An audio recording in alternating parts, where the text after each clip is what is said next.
makanan pun nggak sempat masak. Kadang-kadang kita terpaku pada makanan instan.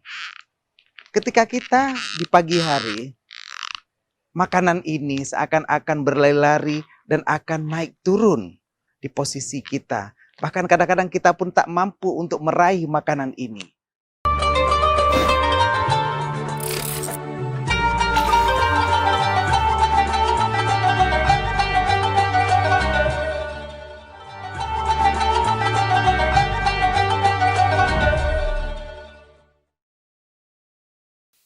Pemirsa Puja TV yang dirahmati Allah. Agar makin sehat di bulan Ramadan, Rasulullah sangat menganjurkan kita untuk mengkonsumsi makanan di waktu sahur. Anjuran sahur di bulan Ramadan ini adalah sebuah sunnah yang muakkadah. Artinya sangat dikuatkan, baik itu dalam puasa wajib maupun puasa sunnah. Kita harus mengkonsumsi makanan agar tubuh kita bisa sehat, bisa segar dan juga bugar. Mungkin saat pagi hari ketika kita terbangun, makanan pun gak sempat masak. Kadang-kadang kita terpaku pada makanan instan. Ketika kita di pagi hari, makanan ini seakan-akan berlari-lari dan akan naik turun di posisi kita. Bahkan kadang-kadang kita pun tak mampu untuk meraih makanan ini. Oleh karena kita baru saja terbangun, terlelap dari mimpi tadi, dan akhirnya makanan ini pun tidak dapat kita raih. Akan tetapi, makanan yang kita konsumsi ini haruslah makanan bergizi. Sehingga membuat kita sanggup berpuasa hingga sore hari nanti tiba.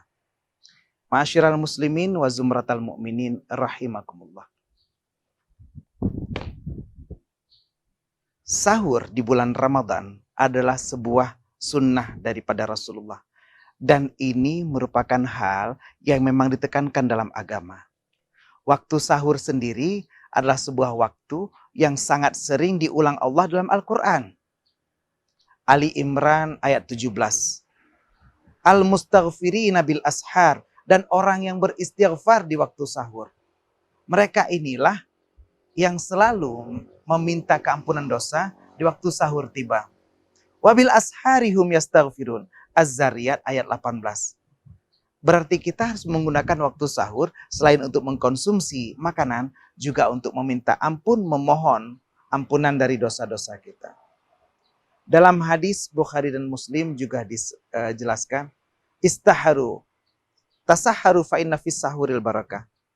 Bersahurlah kamu, dalam sahur itu ada keberkahan. Dan kalau kita mau makan sahur, maka kita akan diberikan keberkahan. As-sahur akluhu barakah. Dalam sahur ini makannya adalah berkah. Fala tada'uhu, maka janganlah kamu tinggalkan. Karena Rasulullah mengajarkan agar kita makan sahur. Terutama kita bisa makan bersama keluarga kita. Kadang-kadang keluarga kita berkumpul, ketika buka puasa bukbernya di luar. Tapi sahur bisa berkumpul bersama keluarga. Nah, kalau kita sudah makan sahur, maka ini pun menjadi pembeda dari puasa kita dan puasa ahlul kitab. Faslun ma baina siyamina wa siyami ahlil kitab akluhu syahr. Bahwa pembeda antara puasa kita dan puasa ahli kitab adalah saat kita akluhu syahr, makannya seseorang itu akan sahur. Hadis ini diriwayatkan oleh Imam Muslim. Bahkan Daqiqil Id berkata, berkah dalam sahur itu berupa ukhrawiyah dan dunyawiyah. Secara ukhrawi, kita sudah mengikuti sunnah Rasulullah. Dan secara dunyawi, kita pun akan lebih segar dan lebih fit dalam menjalankan ibadah puasa Ramadan. Ibnu Nawawi pernah berkata, adapun berkah dalam makanan sahur secara zahir, terlihat dari kuatnya tubuh dalam berpuasa, termotivasi untuk melaksanakan ibadah. Dan hal ini sudah cukup bagi kita untuk semangat dalam menjalankan ibadah sahur. Ma'asyiral muslimin wa zumratal mu'minin, pemirsa Puja TV dimanapun Anda berada. Beginilah jika kita sudah melaksanakan sahur dan meniatkan itu sebagai ibadah. Maka ibadah sahur ini sudah diberikan Allah pahala. Padahal kita makan, memenuhi lambung kita. Tapi Allah sudah menyiapkan pahala untuk kita. Bahkan Allah memberikan langsung hikmahnya di dunia dengan membuat kita kuat dalam berpuasa. Kalau kita sudah kuat dalam menjalankan ibadah puasa, insya Allah pahala berikutnya akan menanti kita, dan pastinya pahala surga juga dijanjikan bagi kita bila kita mencapai titel takwa, titel al-muttaqin yang dijanjikan bagi orang yang berpuasa. Dengan kita sahur, insya Allah kita akan kuat dalam beribadah, termotivasi untuk menambah amalan-amalan dalam puasa, termotivasi untuk berzikir, berdoa di waktu yang mulia, termotivasi untuk ampunan dosa, untuk sholat malam, hingga termotivasi untuk menyibukkan diri dengan ibadah lain seperti membaca Al-Quran sehingga terbit fajar. Dan hal ini dijelaskan dalam syarah Sahih Muslim. Ada beberapa hal yang harus kita ketahui tentang sahur. Yang pertama, sahur ini adalah pembeda dari ahli kitab. Ahli kitab kalau berpuasa mereka tidak melaksanakan sahur. Seperti dijelaskan dalam hadis yang barusan disebutkan. Yang kedua, Allah dan para malaikat akan bersolawat kepada orang yang makan sahur. Innallaha wa malaikatahu, sesungguhnya Allah dan para malaikat akan bersolawat kepada orang yang makan sahur. Dan hadis ini diriwayatkan oleh Imam Ahmad dan Ibnu Hibban. Yang ketiga, ma'asyiral muslimin wa zumratal mu'minin rahimakumullah. Hikmah daripada sahur adalah sahur membuka pintu sedekah.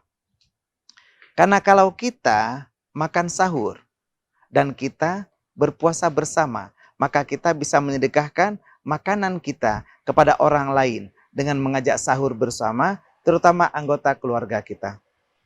Rasulullah berkata, khairus shadaqati, sedekah terbaik adalah bagi ahli famili, bagi keluarga kita. Kalau keluarga kita bisa berpuasa bersama dan bersahur bersama, maka santap sahur kita ini pun menjadi sedekah bagi seluruh orang yang mengikuti waktu sahur. Kalau kita makan berjamaah. Yang keempat, waktu sahur ini adalah sebab bagi doa dan zikir kita dikabulkan dan diterima oleh Allah. Kalau kita berzikir, kalau kita berdoa dan juga meminta ampun kepada Allah di waktu sahur, maka ini akan dikabulkan. Karena waktu sahur adalah waktu mustajabah dan termasuk dari sepertiga malam yang akhir. Yang kelima, kalau kita bersahur, kita akan diberikan kekuatan dalam menjalankan ibadah puasa. Orang yang bersahur akan sanggup menjalankan ibadah puasa dari terbit fajar hingga terbenamnya matahari. Yang keenam, orang yang bersahur akan lebih rajin beribadah. Karena dia punya energi yang lebih, punya konsumsi yang lebih, sehingga mampu beribadah. Yang ketujuh, menghindarkan perilaku buruk akibat lapar. Orang biasa resek kalau ketika lapar. Nah, orang yang sahur, perutnya terisi dengan makanan, sehingga tidak gampang emosi ketika lapar. Dan yang ketujuh, sahur akan membuat kita mengikuti sunnah daripada Rasulullah. Kalau kita meniatkan sahur sebagai sunnah Rasul, maka ini akan bernilai ibadah pahala kepada kita. Lalu kapankah waktu sahur ini tiba? Dalam Al-Baqarah 187 dijelaskan, hatta yatabayyana lakumul khaitul abyadu minal khaitil aswadi minal fajr. Makan dan minumlah kamu, kulu washrabu. Kamu boleh makan dan minum sehingga nyatalah perbedaan antara benang putih dan benang hitam di waktu fajar. Dan inilah waktu makan sahur. Dalam riwayat sahabat Rasulullah makan sahur sehingga ada batasannya 50 rakaat atau 50 ayat yang dibacakan sebelum sholat subuh. Ma'asyiral muslimin wa zumratal mu'minin rahimakumullah. Bila kita sudah melaksanakan sahur secara sempurna, insya Allah seluruh rangkaian ibadah puasa yang kita lakukan, walaupun panjang, sepanjang hari kita, bahkan sampai 14 jam, dan diikat, disimpul, sehingga menjadi satu kesatuan, dari awal terbitnya fajar shadiq yang berada di ufuk timur, lalu kita mendengar azan, kumandang suara azan subuh, saat kita melakukan ibadah sahur, maka rangkaian ibadah puasa ini kita simpulkan dan akan berlangsung menjadi satu kesatuan sampai akhirnya waktu berbuka azan maghrib tiba. Sepanjang puasa kita, bila kita membuat hal ini menjadi sulit bagi kita, kita menahan haus, lapar, dan dahaga di siang hari. Maka apabila sahur kita tepat, akan membuat hal yang seakan-akan mencekik leher kita, membuat kita tidak tahan, karena berpuasa akan membuat kita sangat lapar dan sangat haus. Akan tetapi dengan sahur yang cukup, maka jeratan ini akan segera berakhir dan membuat kita terlepas dari kesusahan dan membuat tubuh kita kembali segar dan bugar hingga saatnya berbuka tiba. Ma'asyiral muslimin wa zumratal mu'minin rahimakumullah. Ibnu Hajar menyatakan waktu berakhirnya sahur adalah waktu azan subuh. Dan ini dijelaskan dalam kitab Fathul Bari. Dan Imam Nawawi menjelaskan dalam syarah Sahih Muslim bahwa ini adalah akhir daripada waktu subuh itu. Akhir daripada waktu sahur ketika azan Allahu Akbar berkumandang. Dan inilah batas akhir daripada waktu bersahur. Kalau kita bersahur dengan sempurna, insya Allah ibadah puasa kita akan jauh lebih baik sesuai dengan yang diajarkan oleh Rasulullah. Dan anjuran sahur di bulan Ramadan ini akan membuat Ramadan kita menjadi lebih sehat dan sesuai dengan yang diajarkan oleh Allah melalui lisan Rasulnya Nabi Muhammad SAW. Akhirnya kita tiba dan mendengar azan maghrib. Dan telah tibanya saat berbuka bagi kita yang berada di Usmai dan sekitarnya. Insya Allah siaran penyejuk hati Puja TV akan tetap mengisi relung hati kita semua pemirsa dengan ajaran-ajaran Islami yang bersumber dari Al-Quran dan Sunnahnya. Selamat berbuka puasa tetap di Puja TV. Wassalamualaikum warahmatullahi wabarakatuh.